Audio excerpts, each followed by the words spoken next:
Solutions Patrimoine avec nous aujourd'hui, Olivier Dagenac, responsable de l'ingénierie patrimoniale et financière de Vie+. On revient dans l'assurance vie, mais pas pour parler des supports comme on l'a fait tout à l'heure avec Jérôme Lamarque.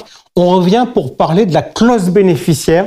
Olivier, sujet majeur et sujet juridique aujourd'hui très important, puisque la Cour de cassation a changé d'avis. Qu'est-ce qui s'est passé ? Alors, la Cour de cassation a changé sa position sur l'opposabilité de la désignation bénéficiaire réalisée par l'assuré vis-à-vis de l'assureur. C'est-à-dire qu'avant, il fallait que l'assuré ait communiqué ses volontés à l'assureur pour que, au moment de son décès, eh bien, le contrat soit dénoué au profit des bénéficiaires désignés. Aujourd'hui, la Cour de cassation, elle dit ça, c'était une condition qu'on avait rajoutée à la loi. Si l'assuré, il a désigné bénéficiaire sur un morceau de papier, qu'on a une date certaine et qu'il l'a gardé dans un dossier, qu'on le retrouve après son décès, eh bien, les bénéficiaires désignés sont normalement désignés pour le capital du contrat d'assurance. Ok, donc là, en l'occurrence, c'était une affaire de cette nature. La Cour de cassation a motivé, a expliqué que c'était bien un changement de jurisprudence. Qu'est-ce que ça change ? Est-ce que ça augmente des risques de fraude, finalement, de vraies fausses clauses bénéficiaires qui vont être intégrées ? C'est une décision à la base qui favorise la liberté des assurés. Alors, sur le fond, c'est une bonne décision, parce que l'assuré, à tout moment, il peut modifier sa clause bénéficiaire. Dans les faits, aujourd'hui, il y a environ 58 millions de contrats d'assurance vie en France, avec 18 millions d'assurés. Donc, une source de difficultés quand même assez importante qu'on va retrouver devant les juges du fond, parce qu'on va peut-être retrouver des clauses bénéficiaires dans un tiroir, dans un dossier ou à travers les documents de l'assuré, mais son décès ayant déjà donné lieu au paiement de la prime par l'assureur. Ok, donc ça va potentiellement donner du travail aux tribunaux, sauf si, naturellement, rien n'interdit lorsqu'on change sa clause bénéficiaire, d'en informer son assureur, même si c'est plus une condition sine qua non. Je voudrais, Olivier, qu'on s'arrête 2 secondes sur cette clause bénéficiaire. On dit souvent l'assurance vie, enveloppe formidable avec plein d'unités de compte différents, du fonds euro où on a toute une variété d'outils patrimoniaux. Est-ce que la clause bénéficiaire, c'est quand même pas l'atout majeur de l'assurance vie ? Alors, c'est vrai que cette désignation bénéficiaire, à travers le mécanisme de l'assurance vie, de la stipulation pour autrui, et tout ce qui l'environne, c'est-à-dire L132.12, le capital issu du dénouement du contrat est hors succession, donc c'est-à-dire que je peux désigner qui je veux, j'échappe à la réserve héréditaire, je peux désigner, même si je suis marié, eh bien ma voisine, que sais-je, j'ai toutes les options possibles et je peux transmettre suivant mes souhaits. Alors juste, qui je peux pas désigner ? Alors, le médecin qui me traite et le CGP qui s'occupe de mon contrat d'assurance vie, voilà. Après, les ministres du culte, les interdictions des libéralités classiques. Ok, je suis un grand-père, j'ouvre un contrat pour mon petit-fils qui vient de naître. On rédige une clause bénéficiaire ou pas à cet âge-là ? Alors, le petit-fils, bien sûr, est mineur et donc il est incapable. De ce fait-là, les juges de protection nous ont imposé une clause bénéficiaire, mes héritiers légaux. Voilà. Ok, alors, l'exercice auquel on va se livrer, on va être très pratique.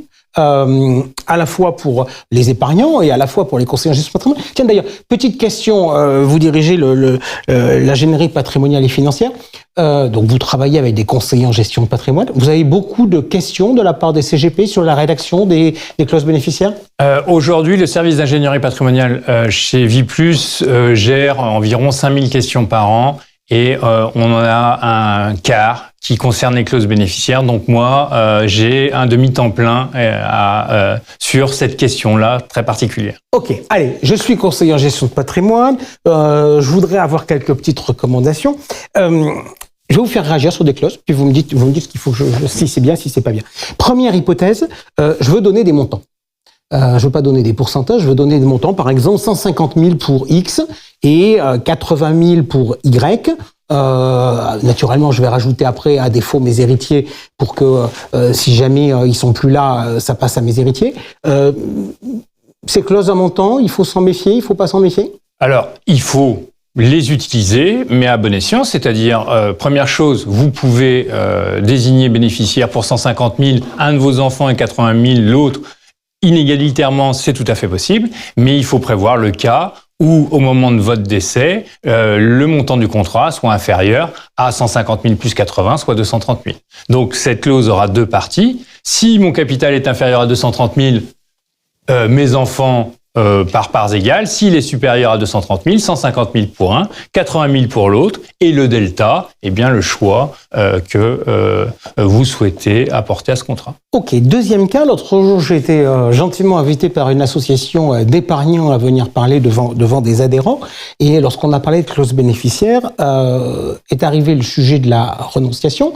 Donc le sujet de la renonciation, c'est pour ça qu'on met le « à défaut mes héritiers », pour que si jamais on est prédécédé, ben naturellement on renonce. Il y a un deuxième sujet qui est important, c'est la représentation. Comment on peut gérer le sujet? Je vais prendre une clause, j'ai 3 enfants, je vais mettre mes enfants à parts égales. La seule différence, c'est que je sais que dans mes 3 enfants, il y en a 2 qui ont bien réussi et un qui est un peu plus en difficulté, et donc potentiellement ceux qui ont bien réussi préféraient ne pas prendre l'argent et que ça revienne à leurs enfants, à eux. Comment faire?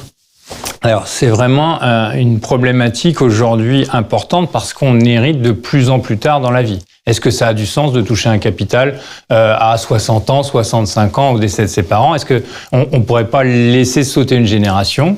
En matière de droit des successions, la représentation elle est de droit. En matière d'assurance vie, il faut qu'elle soit prévue. Donc, dans le cas que vous évoquez, il faut rédiger la clause de la manière suivante. Mes enfants, vivants ou représentés, par suite de prédécès ou de renonciation au bénéfice. Et là, chaque enfant pourra, au moment du décès de l'assuré, eh bien, choisir de percevoir le capital ou de renoncer au profit de ses propres enfants.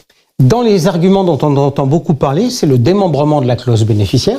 Donc, on crée à cette occasion un quasi usufruit. Est-ce que il n'y a pas des risques patrimoniaux sur cette clause-là? Première chose, il faut rassurer les auditeurs. L'administration fiscale nous a dit que les problématiques du 774 bis avec la créance de restitution ne touchaient pas la clause bénéficiaire démembrée. Donc la clause bénéficiaire démembrée garde son avantage civil, mais aussi son avantage fiscal. Ça, c'est la première des choses. La deuxième des choses, dans le démembrement, il y a un usufruitier et un ou plusieurs nus propriétaires. Et il faut toujours articuler cette clause en prévoyant le cas, bien entendu, du décès de l'usufruitier avant celui des nus propriétaires. Normalement, c'est l'usufruitier, c'est le conjoint qui est plus âgé que les enfants.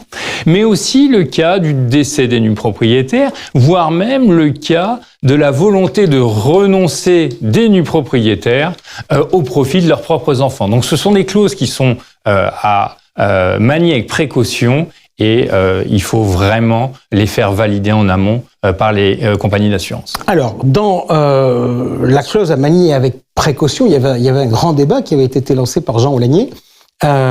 C'était le sujet de la renonciation.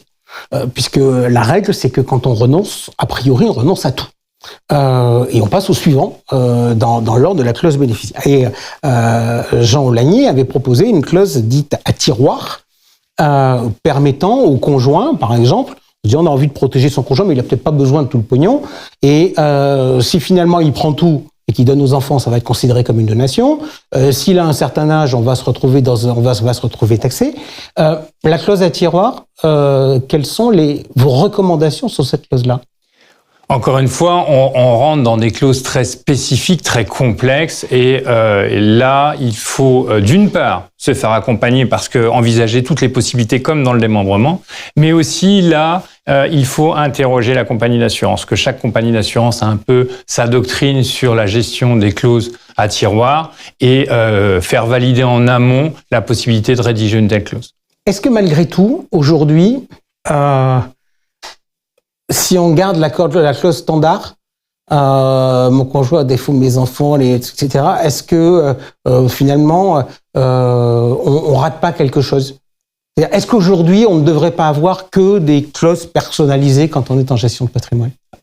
Je pense que c'est tout à fait juste. Et d'ailleurs, la recommandation ACPR du mois de novembre 2024 oblige les conseillers à se pencher sur cette clause bénéficiaire, qui est vraiment un des points majeurs du contrat d'assurance. Merci beaucoup Olivier Dagenac d'être venu nous parler donc de cette clause bénéficiaire. Je pense qu'après cet échange, vous allez encore devoir augmenter les effectifs pour les réponses aux questions, parce qu'effectivement, il y en a plein. On continue dans l'univers de la gestion de patrimoine.